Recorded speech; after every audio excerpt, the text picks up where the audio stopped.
자, 질문을 한번 드리겠습니다. 세상에서 온 인류 가운데 전 세계에서 가장 많이 사용하고 있는 말, 가장 많이 사용하고 있는 언어가 무엇일 것 같습니까? 찾아보니까 3위가 중국어라고 합니다. 약 11억 1,700만 명이 사용한대요. 중국 인구가 워낙 많기 때문에 그렇죠. 통계만 그렇습니다. 그리고 2위가 거의 차이 나지 않지만 2위가 뭘까요? 그러면 2위는 영어입니다. 영어가 약 11억 3,200만 명, 조금 더 많이 쓰고 있다는 거죠. 그러면 1위는 뭘까요? 넌센스입니다. 1위는 오늘 제목이 뭐죠? 1위는 거짓말이래요. 거짓말. 전 세계 인구가 약 77억 명이, 오늘날 인구가 77억 명이라고 그러더라고요. 77억 명이 전부 다 이 거짓말을 한다는 거죠. 거짓말을 하지 않는 사람이 없다는 것입니다. 모두 다 거짓말 한다는 거죠. 또 제가 좀 찾아보니까 직업별로 많이 하는 거짓말이 있다고 해요. 간호사는 뭐라고 얘기할까요? 이 주사 아프지 않습니다. 거짓말이죠. 학교 선생님은 야, 이 시험 꼭 문제 나온다. 기억해라. 또 옷가게 주인은 뭐라고 얘기할까요? 너무 잘 어울리네요. 또 배달 음식점 사장님 뭐라 할까요? 방금 출발했습니다.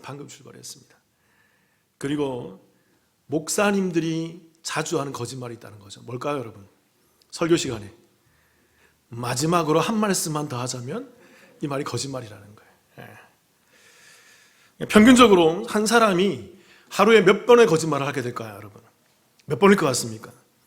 미국에 있는 그 젤리슨이라는 사람, 캘리포니아 대학의 심리학자인데 이 사람의 통계를 가지고 연구를 한 바가 있습니다. 이 사람이 연구를 해보니까 놀랍게도 일반적으로 한 사람이 하루에 거짓말을 하게 되는 그 경우가 약 200회 정도라고 합니다.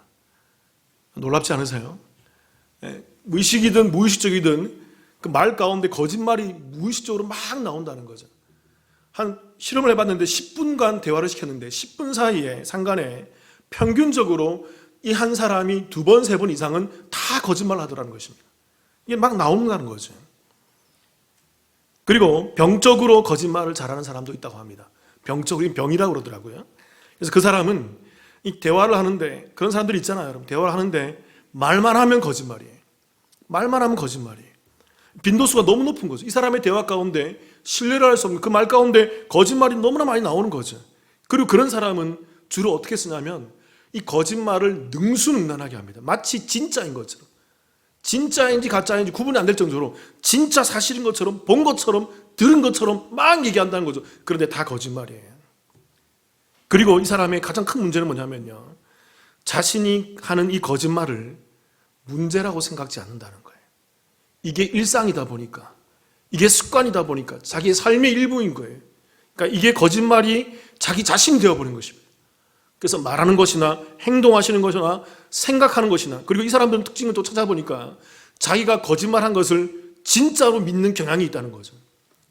막 말하다 보니까 인간의 좀 약한 면이 있잖아요. 막 말하다 보니까 나중에는 이게 사실로 둔갑되어 버리는, 그 진리로 믿어버리는 그런 현상들이 나타난다는 것입니다. 굉장히 문제라는 거예요. 또 하나, 여러분, 일반적으로 타인에게 나의 주장의 옳음을 증명하기 위한 방법으로, 오늘 말씀이지만 주로 사용하는 방법이 뭘까요? 거짓말이지만 주로 내가 이 거짓말을, 또 나의 이 말을, 진리이든 거짓이든 이 말을, 이것을 참으로 증명하기 위해서 주로 사람들이 사용하는 방법이 뭘까요? 뭘 할까요? 맹세하는 거예요. 왜 맹세를 합니까? 상대방이 내 말을 들어주지 않기 때문에, 상대방이 내 말을 믿어주지 않기 때문에 맹세를 하는 거예요. 그래서 맹세를 통해서 나의 말이 사실임을 증명하기 위해서 맹세를 한다는 것입니다. 그래서 그들이 이렇게 맹세하는 거죠. 내 말이 참이라는 것을 하나님의 이름을 걸고 맹세해. 내 말이 참이라는 것을 하늘을 두고 맹세해, 땅을 두고 맹세해, 내 이름을 걸고 맹세해, 전 재산을 걸고 맹세해, 내 가족의 이름을 걸고 부모님의 이름을 걸고 맹세해라는 그런 맹세를 한다는 것입니다. 좀 살펴보길 원해요, 여러분. 구약 성경에 이 맹세에 대한 말씀들이 많이 있습니다. 그래서 구약을 좀 정리를 해보면 3가지 말씀으로 좀 귀결이 되더라고요. 첫 번째는 이런 말씀이에요. 이 말씀들 좀 살펴보면 우리가 한 가지 사실을 알 수 있습니다. 신명기 6장 13절이에요. 같이 한번 읽어볼까요? 시작. 내 하나님 여호와를 경외하며 그를 섬기며 그의 이름으로 맹세할 것이니라. 구약 성경은 맹세를 하라 그럴까요? 하지 말라 그럴까요? 아니죠. 말씀해 보세요, 여러분. 맹세를 뭐 하라고요? 할 것이니라. 그런데 그냥 맹세가 아니라 누구의 이름으로? 그의 이름으로 하나님 여호와를 경외하며 그를 섬기면서 그 믿음 가운데, 그 경외하는 그 믿음 가운데 그 하나님의 이름으로 뭐 해라? 맹세하라는 거예요. 여러분, 그러니까 구약은요 맹세할 수 있어요. 그런데 누구의 이름으로 할까요? 하나님의 이름으로.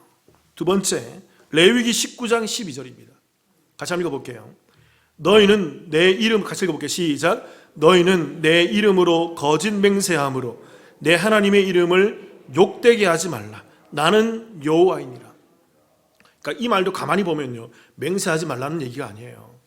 맹세할 수 있다는 것입니다. 그러니까 맹세하되 하나님의 이름을 빙자해서 뭐 하지 말라는 거예요? 거짓 맹세는 하면 안 된다는 것입니다. 그러니까 오직 참 맹세만, 진리만을 말하고 진리를 증명하기 위해서 맹세, 하나님의 이름을 걸고 맹세하는 것은 용인이 된다는 거예요. 그러니까 여러분 조심해야 돼요. 구약의 관점에서 조심해야 되는 것입니다. 이게 참인지 거짓인지 잘 분별하고 진리라 그러고 믿어주지 않는다 그러면 하나님의 이름으로 맹세할 수 있는 거예요. 구약의 관점에서. 또 시편 50편 14절 제가 읽어볼게요. 잘 보세요. 감사로 하나님께 제사를 드리며 지존하신 이에게 내 서원을 갚으며. 구약의 정신은 뭐냐면 이 서원이라는 말이 이게 히브리어로 네데르란 말인데 이게 약속, 서원, 맹세, 확언 그런 의미예요. 그러니까 구약의 관점은요 하나님의 이름으로 맹세를 해도 되고 그리고 하나님의 이름으로 헛맹세는 하면 안 돼요. 거짓된 맹세는 하면 안 돼요. 진실된 맹세만 해야 돼요. 그리고 그 진실된 맹세라 그런다면 그 맹세, 그 서원은 반드시 뭐 해야 돼요? 지켜야 되는 거예요. 그러니까 여러분 구약이 말하는 맹세의 정의가 뭘까요? 따라해 볼게요. 거짓말하지 말라. 구약이 가지고 있는 맹세의 관점은요 하나님의 이름으로 하고 거짓 맹세하지 말고 너가 맹세했다 그러면 그 맹세는 반드시 참이기 때문에 반드시 뭐 해야 된다? 지켜야 돼요. 그러니까 이 구약에서 가지고 있는 맹세의 관점은, 맹세 정신은 거짓말하면 안 된다는 거예요.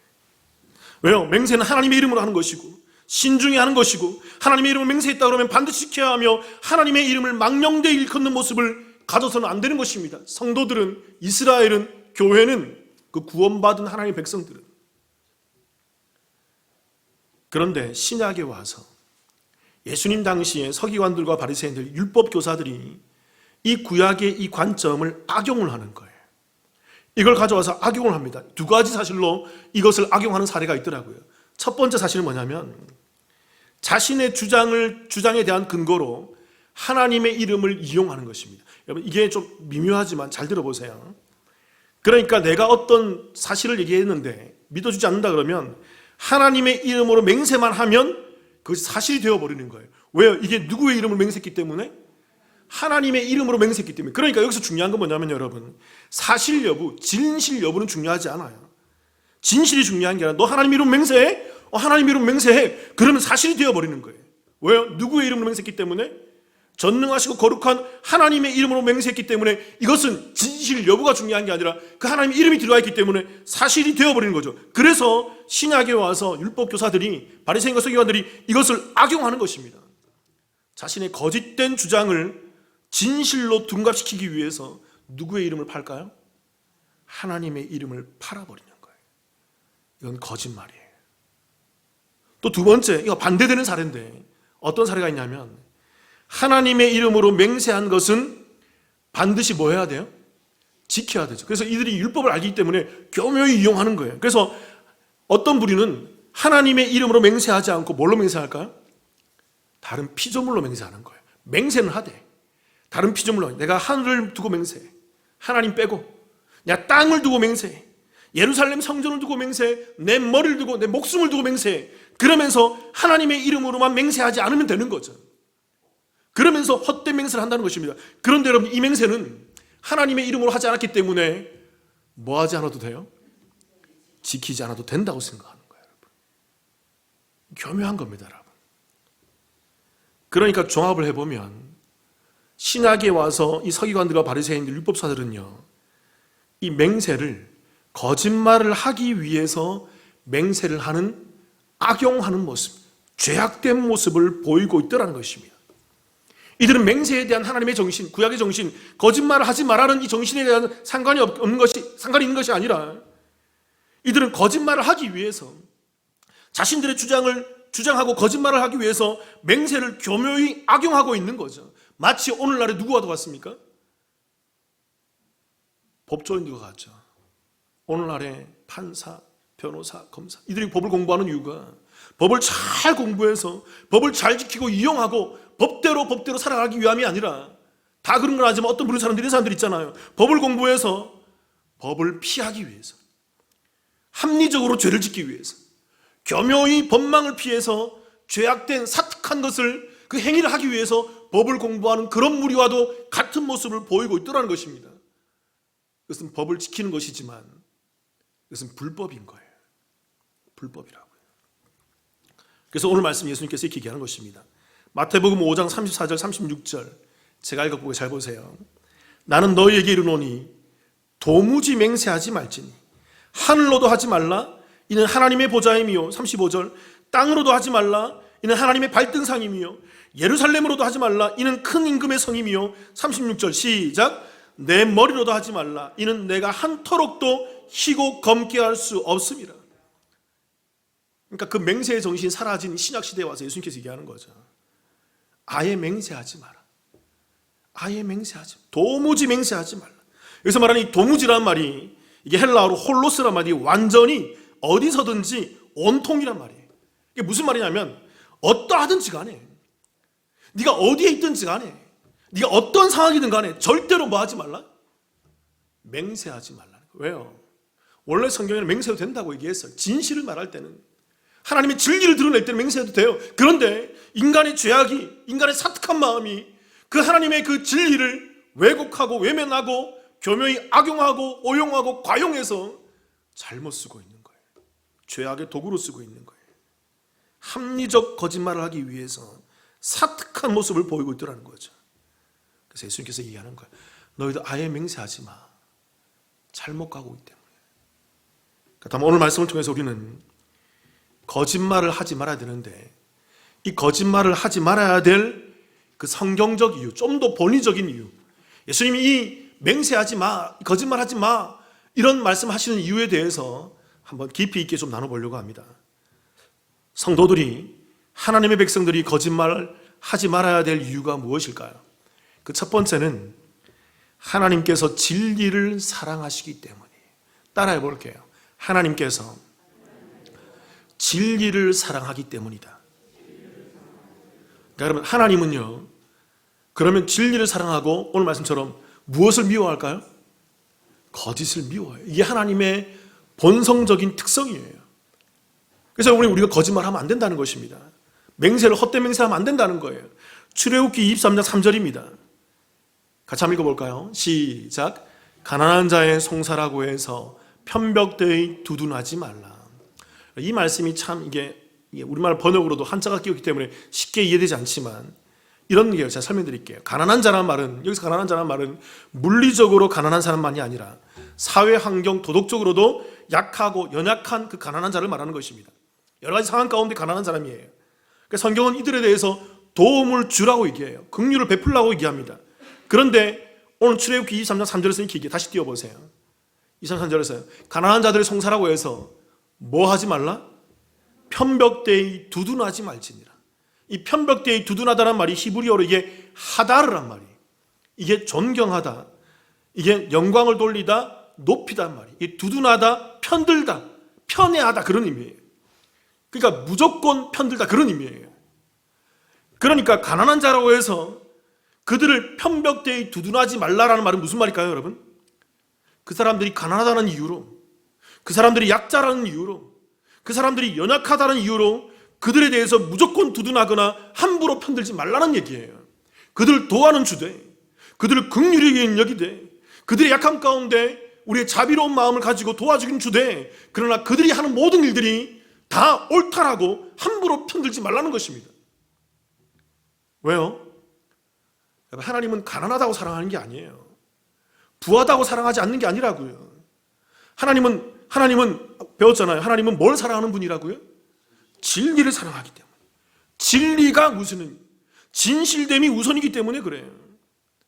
그러니까 여러분, 우리는 이 땅을 살아가면서 사회적, 물리적, 환경적, 상황적 여러 가지 그 도덕적 약자들에 대해서 우리는 도움을 줘야 됩니다. 그들을 긍휼히 여길 수 있어야 돼요. 그러나 그들을 돕는다는 명목으로 진리를 외면한 채, 진실을 외면한 채 거짓으로 그들을 변호하고 두둔하는 것은 죄악이라는 거예요. 그래서 옳지 않다는 것입니다. 하나님은 분명 가난한 자, 약자들을 사랑하십니다. 그러나 그것보다 더 우선하고 그것보다 더 중요하게 생각하는 것이 뭘까요? 약하다, 강하다가 아니에요.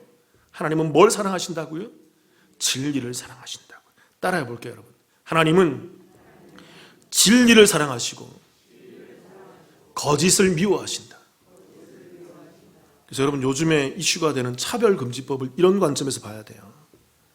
성소수자들, 성소수자를 차별하면 됩니까? 안 됩니까? 차별하면 돼요? 안 돼요?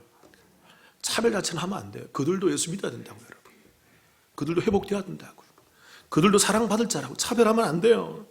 그러나 여러분, 그들이 소수자라는 이유로 그들을 두둔해서는 안 되는 거예요.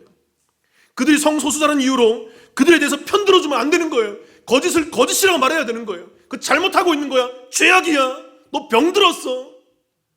그게 그들을 사랑하는 거라고. 진리를 진리되게 말하는 것. 시편 119편 163절입니다. 같이 한번 읽어볼까요? 시편 기자의 고백입니다. 같이 읽어볼게요. 시작. 나는 거짓을 미워하며 싫어하고 주의 율법을 사랑하나이다. 시편 기자가 고백하는 거죠. 나는 거짓을 미워하고 싫어하며 주의 율법을 사랑하니. 왜 그럴까요? 누가 거짓을 미워하고 싫어하기 때문에? 하나님이. 시편 기자가 하나님을 깊이 경험하면서 고백하는 거예요. 하나님이 그 거짓을 그렇게 증오하고 그 사특한 마음을 그렇게 모면하며 그렇게 하나님께서 가증스럽게 여기는데 나도 그러겠습니다. 나는 오직 주의 율법, 주의 진리만을 사랑하겠습니다. 그 고백하는 거예요. 근데 여기서 싫어하고라는 단어가, 이게 싫어하다는 단어가 히브리어로 타브란 말인데, 이게 혐오하다, 증오하다, 이게 가증스럽다, 그런 의미예요. 그러니까 이게 무슨 말이냐면 지긋지긋하게 싫어하는 모습이에요. 근데 여기에 이게 문법적으로 PL형이에요. 그러니까 문법적으로 PL형이라는 게 뭐냐면 이게 강조 능동입니다. 일반 히브리어는 칼형이 있어요. 이건 능동적인 건데 좀 더 의지가 들어가고 강한 의지가 들어가는 게 PL형이에요. 자기의 개인적 의지가 충만히 들어가 있는 게 PL형, 싫어한다는 것입니다. 그러니까 시편 기자가 얘기하는 거예요. 그 하나님을 알고 하나님을 경험하고 말씀을 알고 그 하나님의 백성으로 살아가면 갈수록 하나님이 거짓을 미워한다는 것을 너무나도 분명하게 알게 된다는 거예요. 그래서 그가 나도 싫어합니다. 하나님, 내 입에 거짓말을 두는 것, 내 입에 거짓을 말하는 것, 내가 그 헛된 맹세를 하는 것 나도 싫어합니다. 하나님, 내가 너무나도 가증스럽게 여깁니다. 내가 거짓을 말하지 않고 떠나게 해주옵소서. 결단하면서 얘기하는 거예요. 오직 주의 율법만, 진리만을 사랑하겠습니다. 그리고 여러분, 성경은요, 이 거짓의 시초, 거짓의 아비를 누구라고 얘기할까요? 사탄이 거짓의 시조, 거짓의 본류라고 얘기해요. 우리 요한복음 48장 44절입니다. 같이 한번 읽어보겠습니다. 시작. 너희는 너희 아비 마귀에게서 났으니 너희 아비의 욕심대로 너희도 행하고자 하느니라. 그는 처음부터 살인한 자요, 진리가 그 속에 없으므로 진리에 서지 못하고 거짓을 말할 때마다 제 것으로 말하나니 이는 그가 거짓말쟁이요 거짓의 아비가 되었습니다. 사단이 말하는 게 다 뭐예요? 말할 때마다 진리가 없기 때문에 말할 때마다 거짓말만 한다는 것입니다. 사단이 거짓말을 그렇게 습관적으로 하는 이유가 뭘까요? 그 안에 뭐가 없기 때문에? 진리가 없기 때문에, 예수가 없기 때문에, 하나님이 없기 때문에, 진리를 사랑하시고 진리를 수호하시는 하나님의 그 마음이 없기 때문에, 예수 믿지 않기 때문에, 하나님의 그 능력이 그 안에 역사하지 못하기 때문에 그가 거짓말만 하는 거예요. 그래서 그 사단이 이 진리의 본산인 교회를 무엇으로 쉽게 무너뜨릴 수 있어요? 거짓으로, 거짓말로, 헛된 맹세로, 거짓된 세상적인 그런 말로 교회를 무너뜨리기에 혈안이 되어 있는 거예요. 여러분, 성경에도 보면 창세기에서 그 에덴 동산에서 옛뱀, 그 사탄의 그 시조가 그 아담과 하와를 무엇으로 무너뜨렸어요? 거짓이었죠. 하나님 말씀을 틀어버리는 거예요. 하나님이 그렇게 말하지 않았는데 하나님의 말씀을 가져와서 교묘히 말씀을 틀어서 야, 하나님이 그렇게 말했대, 그렇게 말하지 않았어요. 그런데 그 말씀에 일부만 가져와서 자기의 거짓말을 넣어서 말씀을 틀어버리는 것입니다. 이게 사탄이라고요, 여러분. 이 사탄의 모습이라고요. 그래서 아담과 하와가 죽어버리는 것입니다. 그 거짓말을 듣고 거짓말에 영향받은 사람이 거기서 사망의 음침한 골짜기로 내려가 버리는 거예요. 죄를 경험하고 죽어버리는 거예요. 그러니까 여러분, 교회 안에서 분별하셔야 돼요. 이 거짓된 모습과 진실된 모습을 분별하셔야 돼요. 시편 기자처럼 내가 이 거짓을 증오합니다. 이 사특한 거짓을 내가 가증스럽게 여깁니다. 하나님, 거짓이 떠나가게 하시고 오직 진리만이 드러나게 하소서. 분별하면서 이 땅을 살아가야 돼요. 그들이 성도라고요. 마태복음 5장 37절, 오늘 본문 말씀 같이 읽어볼게요. 시작. 오직 너희 말은 옳다 옳다 아니라 아니라 하라. 이에서 지나는 것은 악으로부터 나느니라. 그러니까 여러분, 옳다 옳다 아니다 아니다 하라. 무슨 말입니까? 옳은 것은 옳다고 얘기하고, 이 뒤에 것도 중요해요. 아닌 것은 뭐라고 얘기할 수 있어야 돼요? 아니다라고 얘기할 수 있어야 돼요. 오늘날 교회가 옳은 것을 옳다고 얘기하는 부분은 있지만 아닌 것은 아니다라고 말하지 못하는 교회가 되었어요. 잘못된 것은 잘못된 거예요. 정말 잘못된 것을 잘못했다고 말하는 게 진리라고요. 옳은 것만 잘한다 잘한다 하는 것이 진리가 아니라 잘못하고 있는 것을 잘못한다고 얘기하는 것이 진리라고요. 그럴 수 있어야 된다고요. 이게 분별이라고요. 그래서 이렇게 얘기하는 거죠. 37절 다시 띄워보세요. 오직 너희 말은 옳다 옳다 아니라 아니라 하라. 이에서 지나는 것은 악으로부터 나는. 이에서 지난다는 말 무슨 말이냐면, 이게 그 이상을 말하는 것은, 다른 것을 말하는 것은 악하다는 것입니다. 오직 뭐만 말하라? 진리만 말하라. 진리 안에서 옳다 그러면 옳다고 얘기할 수 있어야 돼요. 진리 안에서 아니다, 잘못하고 있으면 뭐라고 얘기해야 돼요, 여러분? 아니, 그거 아니야, 그거 잘못하고 있어, 얘기를 해주기 위해서 진리 안에 돌아올 수 있도록, 교회가 진리 안에서 분별하며 세워질 수 있도록 교회를 견척하고 교회를 진리 가운데 세워나갈 수 있어야 돼요. 오늘날 교회가 그 거짓을 말하지 않고 그 거짓을 분별해내지 않기 때문에 교회가 그저 힘이 없는 교회로 무너지고 있다는 것입니다. 그러니까 여러분, 우리 교회가, 성도가 거짓말을 하지 말아야 되는 이유가 무엇입니까? 거짓말하는 것이 도덕적으로 좋지 않기 때문이 아니에요, 여러분. 우린 분별하셔야 돼요. 거짓말하는 게 도덕적으로 옳지 않기 때문에 거짓말하면 안 된다, 이게 아니에요. 이건 세상 사람들이 하는 거예요. 세상 사람들이 이렇게 한다고요. 그러니까 세상 사람들이 죽었다 깨어나도 할 수 없는 성도만의 방식이 있는 것입니다. 그게 뭐죠? 성도가 거짓말을 하지 말아야 될 이유, 누구 때문에? 진리를 사랑하시는 누구 때문에? 하나님 때문이에요. 하나님께서 거짓을 싫어하기 때문에, 하나님께서 거짓을 사특한 영으로 보기 때문에, 하나님께서 그 거짓말한 그 입술을 사탄의 입술로 보기 때문에 우리는 그 하나님 때문에 하나님을 사랑하기에 진리 안에서 거짓을 배격하고 거짓을 가증스럽게 여기고 분별하고 구별해내서 진리를 수호하는 성도로 서 있어야 한다는 것입니다. 그게 교회예요. 성도들이 거짓말을 하지 말아야 될 이유가 무엇일까요? 두 번째는 따라해 볼게요. 이웃사랑 때문이다. 이웃을 사랑하기 때문에 이웃에게 거짓말하면 안 되는 거예요. 이게 성경적 표현입니다. 출애굽기 20장 16절 같이 한번 읽어볼까요? 출애굽기 20장 16절 시작. 내 이웃에 대하여 거짓 증거하지 말라. 그러니까 이게 이제 출애굽기 20장은 10계명의 그 장이잖아요. 10계명 중에 거짓말하지 말라, 거짓 증거하지 말라, 이게 9번째 계명이에요. 이게 9번째 계명인데 거짓말을 하지 말아야 될 대상이 기록되어 있습니다. 누구에 대하여 거짓 증거하지 말라? 네 이웃에 대해서, 너의 이웃에 대해서 거짓말하지 말라는 것입니다. 그러니까 이웃에 대해서 말로서 내 주변에 있는 이웃에게 죄 짓지 말라고 얘기하는 거예요. 거짓말은 죄이기 때문에. 하나님이 싫어하시는 죄악된 모습을 사단이 좋아하는, 사탄이 이용하는 모습이기 때문에 네 이웃에 대해서 거짓된 말을 하지 말아야 함을 요구하고 있는 것입니다. 근데 여러분, 제가 중요한 걸 알려드릴게요. 아주 깊이 있는 사상입니다. 이 10계명을 연구하는 성경 연구가들이 중요한 걸 하나 발견했어요. 그게 뭐냐면 오늘 이 9계명이 10계명 중에 세 번째 계명, 3계명과 서로 대칭을 이룬다는 거죠. 서로 짝을 이룬다는 것입니다. 3계명과. 3계명이 무엇일까요? 출애굽기 20장 7절 제가 읽어볼게요. 이 말씀입니다. 너는 내 하나님 여호와의 이름을 망령되게 부르지 말라. 여호와는 그의 이름을 망령되게 부르는 자를 죄 없다 하지 아니하리라. 그러니까 3계명은 하나님의 이름을, 여호와의 이름을 망령되게 부르지 말라라는 말인 것이죠. 이게 무슨 말이냐면 여러분, 말로써 하나님께 죄 짓지 말아야 함을 요구하는 것입니다. 비교해 보세요. 아까 9계명과 좀 전에 3계명은 인간의 말을 통해서 하나님께 대한 적용이고 하나님께 죄 지으면 안 되는 것이고, 아까 9계명은 인간의 말을 통해서 누구에게? 이웃에게 죄를 지으면 안 된다는 것이, 이게 대칭이 된다는 것입니다.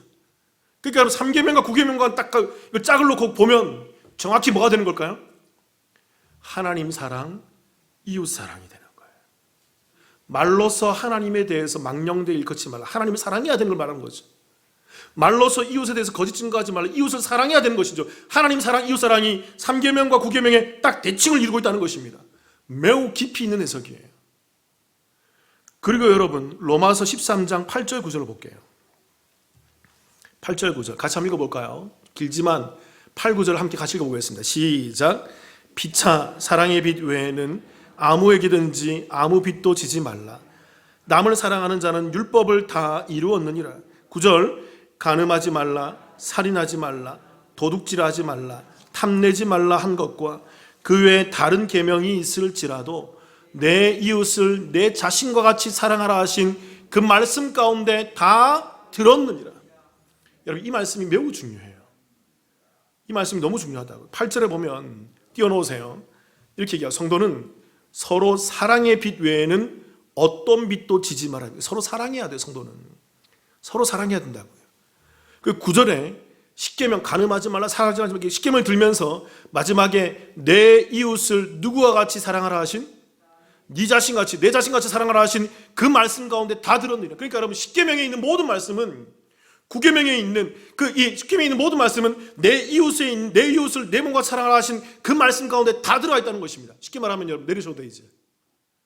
쉽게 말하면 여러분 율법이라는 것은, 그 하나님 말씀이라는 것은 하나님 사랑, 이웃 사랑인데, 이 하나님 사랑, 이웃 사랑이라는 10계명은 1계명부터 4계명까지 하나님 사랑이고 5계명부터 10계명까지 이웃 사랑이잖아요. 이 하나님 사랑, 이웃 사랑은 무슨 사랑으로 귀결될까요? 네 이웃을 내 몸과 같이 사랑하신 이 말씀으로 다 들었느니라. 무슨 말일까요?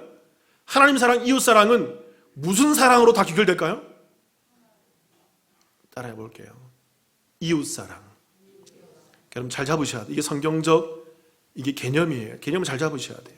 다시 얘기할게요, 여러분. 10계명이 이게 1계명부터 4계명까지 하나님 사랑에 대한 계명이고 5계명부터 10계명까지 이웃 사랑에 대한 개념인데, 이걸 하나님 사랑, 이웃 사랑, 크고 첫째 되는 계명인 거예요. 하나님 사랑, 이웃 사랑. 근데 하나님 사랑, 이웃 사랑은 한 말, 한 단어로, 한 명제로 이것을 명시할 수 있다고요. 그게 누구 사랑이라고? 이웃 사랑이라고요. 왜 그럴까요, 여러분? 제가 나중에 이제 이 마태복음 이 산상수훈 시리즈 끝나고 비유 시리즈를 할 겁니다. 비유를 설명할 때 제가 우리의 이웃이 누구인가에 대해서 충분히 설명드릴게요. 그때 깊이 있게 나누겠습니다. 그런데 간단하게 설명드리면, 일단 성도는 여러분 이웃을 바라볼 때 이웃 안에 있는 누구를 봐야 될까요? 자, 늘 얘기했잖아요. 이웃 안에 있는 누구를 봐야 돼요? 예수 그리스도를 봐야 돼요. 이웃 안에 있는 예수 그리스도를 보고 예수 그리스도를 통해서 그 이웃 안에 역사하시는 하나님을 볼 수 있어야 돼요. 그러니까 그 이웃을 바라볼 때, 그 이웃 안에 있는 예수를 통한 하나님이 보일 때 우리가 그 이웃을 뭐 할 수 있어요? 사랑할 수 있게 된다고요. 그러니까 여러분 이웃 사랑 안에 하나님 사랑, 이웃 사랑, 10계명, 온 율법의 말씀이 다 적용되는 거예요. 이웃 한 사람을 사랑하는 것이, 그 안에 있는 예수가 보이고 그 안에 있는 예수를 통한 하나님이 보이게 될 때 내가 그를 하나님 대하듯이, 그를 예수님 대하듯이 하나님 사랑, 이웃 사랑, 그 한 번의 모든 율법을 그 안에서 다 지킬 수 있다고요. 이웃을 사랑할 때 예수가 보이는 이웃. 그래서 로마서 13장 10절에 이렇게 얘기하는 것입니다. 같이 한번 읽어볼게요. 시작. 사랑은 이웃에게 악을 행하지 아니하나니 그러므로 사랑은 율법의 완성. 왜 사랑이 율법의 완성일까요? 10절에 얘기하죠. 사랑은 이웃을 사랑하는 거야. 이웃을 사랑하는 것이 율법의 뭐다? 율법의 완성이라. 그게 모든 율법의 최고라는 것이고, 그게 율법을 다 지킨 거야. 왜? 이웃 안에 누가 들어있기 때문에? 예수를 통한 누가 들어있기 때문에?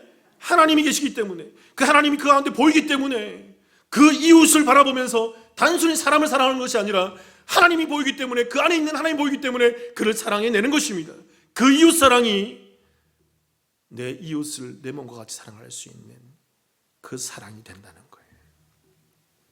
그렇기 때문에 이것은 십계명을 지킨 것이고, 그것이 율법의 완성으로 온전하게 이웃을 사랑하게 된다는 것입니다. 그렇기 때문에 여러분, 성도는 이웃에 대해 거짓말하지 않는 도덕적으로 착한 사람이 되어서는 안 돼요. 도덕적으로 하면 안 된다고요. 이것은 세상도 할 수 있는 모습이라고 그랬어요. 성도는 이웃 안에 계신 누구를 봐야 돼요? 그렇죠? 예수를 통한 누구를 봐야 돼요? 하나님을 볼 수 있어야 돼요. 그래서 그들 안에 보여지는 그 하나님을 보고서 그 하나님을 사랑하기에 이웃을 향해서 망령되이 그 하나님을 일컫지 않는, 이웃을 향해서 거짓 증거하지 않는, 이웃을 향해서 거짓말을 스스럼없이 하지 않는 그 성결한, 그 신실한 사람이 될 수 있게 된다는 것입니다. 이러한 모습이 바로 하나님 나라를 살아가는 천국 시민의 모습이에요. 야고보서 5장 12절 한번 볼까요, 여러분? 새벽기도 때도 나눴지만 한번 읽어볼게요. 5장 12절 제가 읽어볼게요. 내 형제들아, 무엇보다도 맹세하지 말지니 하늘로나 땅으로나 아무 다른 것으로도 맹세하지 말고 오직 너희가 그렇다고 생각하는 것은 그렇다 하고 아니라고 생각하는 것은 아니라 하여 뭘 받음을 면하라? 이게 죄라는 거예요, 여러분. 성경이 얘기하고 있는 거예요. 여기서 말하는 무엇보다도라는 말은 헬라어로 프로파스라는 말인데, 이게 합성어예요. 이게 프로, 무엇 앞에 파스, 모든, 전부, 전체 합치면 모든 것 중에서 최우선적으로, 모든 것 중에서 제일 먼저란 말이에요. 그러니까 성도의 신앙 자세를 얘기한다고요. 우리가 예수 믿고 이 땅을 살아가는 성도들은요, 최우선적으로 그 기본 자세가 뭐야 되냐면 꼭 해야만 되는 자세입니다. 그게 바로 뭐냐면 그게 맹세하지 않는 자세예요. 어떤 맹세? 헛된 맹세를 하지 않는 자세입니다. 더 나아가면 거짓말하지 않는 자세예요. 왜 그럴까요, 여러분? 그 이웃, 그 성도 안에 누가 계시기 때문에? 예수를 통한 하나님이 계시기 때문에. 하나님이 보여지면 하나님께 우리가 망령된 거짓말을 할 수가 없어요. 이게 성경의 정신이라고요. 그래서 그 하나님을 보면서 내 이웃 가운데, 내 성도 안에 있는 그 성도를 바라보면서 예수를 대하듯 하나님을 대하듯 그를 사랑해내기 때문에 우리는 거짓말할 수가 없게 되는 것입니다. 그러면서 얘기하는 거죠. 야고보서 5장 12절 다시 띄워보세요. 5장 12절 마지막에 얘기하죠. 오직 너희가 그렇다고 생각하는 것은 그렇다라고 하고 아니라고 생각하는 것은 뭐하라? 아니라 하여 정죄함을 면하라. 옳은 것은 옳다고 말하고 아닌 것은 뭐라고 말하라? 아니라고 말할 수 있어야 된다는 거예요. 한국교회가 우리가 잘못 생각하고 있는 것 중에 하나가 있습니다, 여러분. 좋은 것은 좋다라고 말하지만 아닌 것은 아니라고 말하지 못하는 게 오늘날 한국교회, 오늘날 우리들의 교회라고. 그래서 그냥 좋은 게 좋은 거야. 그러면서 진리는 말하지만 아닌 것에 대해서는 침묵을 지킵니다. 그저 참는 것이 미덕이라고, 그저 침묵을 지키는 것이 겸양이라고. 아닙니다, 여러분. 성경은 그렇게 말하지 않아요. 옳은 것은 옳다고 얘기하지만 잘한다. 근데 아닌 것에 대해서 뭐라고 얘기할까요? 너 그거 아니야. 그거 잘못하고 있어. 그게 진리가 아니야. 너 잘못 가고 있는 거야. 그것은 그런 거야. 거짓이야. 그것은 사탄이야. 그러면 안 돼. 정확히 얘기해야 돼. 그 말할 수 있는 것이 죄를 면하는 거라고요. 말하지 않는 게 뭐라고요? 그 죄된 모습이라고요. 잘 아셔야 됩니다. 거짓 앞에서 침묵하는 것은 미덕이나 겸양이 아니에요. 내 옆에 있는 형제가, 자매가, 성도가 잘못 가고 있는데 잘못 말하고 잘못 생각하고 잘못 보고 잘못 행동하고 있는데 그냥 옆에서 침묵하고 가만히 있는 건 그를 사랑하는 게 아니에요, 여러분. 하나님이 침묵하지 않으셨다고, 참지 않으시고 예수님이 오셨잖아요. 선지자를 쫙 보내도 못 지키니까, 못 들어먹으니까. 그래서 예수님이 직접 와서 우리 가운데서 그 일관을 하면서 십자가에서 죽으시잖아요. 온 세상에 그 하나님의 외침을 바라잖아요. 그거 잘못된 거야, 너희들. 하나님은 참지 않으셨어요. 사랑하는 성도 여러분, 저와 여러분이 이 땅과 이 교회 안에서 참과 거짓을 분별해내는 그런 참 성도이기를 주님의 이름으로 축원합니다. 물에 물 탄 듯, 여러분 술에 술 탄 듯 그런 신앙생활 하시면 안 돼요. 그게 망치는 거라고. 우리를 그동안 망쳐왔다고 그렇게. 그래서 교회가 오늘날 교회 사라진 게 성도를 정죄하지 못해요. 초대교회나 종교개혁 당시에는 이런 부분들이 있었다고요. 징계하는 부분이나 교회 안에서 성도에 대해서 잘못이라고 얘기했던 부분이 있었다고요. 굉장히 날카롭게 지적해왔다고요. 근데 오늘날 교회가 그저 참는 것이 겸양이다, 미덕이다, 잘못 생각하고 잘못 가고 있기 때문에 진리는 말하되 거짓을 분별해내지 못하는 것입니다. 그래서 교회가 산으로 가요. 교회가 사탄의 앞잡이가 되어서 사단의 소리가 교회에 난무하게 돼. 거짓말과 거짓이 교회를 판치면서 교회를 휩쓸어버리면서 교회를 넘어뜨리고 있다고요. 사랑하는 성도 여러분, 이웃 속에 있는 예수를 통한 하나님을 보시고 진리만을 외치는 저와 여러분이 되길 바랍니다. 이웃을 사랑하는 실천하는 그 사랑을 실천하는 이웃을 사랑하는 그런 삶을 살고 또 이웃을 사랑하는 마음으로 참도 말하고 거짓에 대해서 말하며 분별하며 이 땅을 살아가시기를, 그런 참으로 분별력이 있는 저와 여러분 우리 남부 침례교회이기를 주님의 이름으로 축원합니다. 같이 한번 기도하시겠습니다.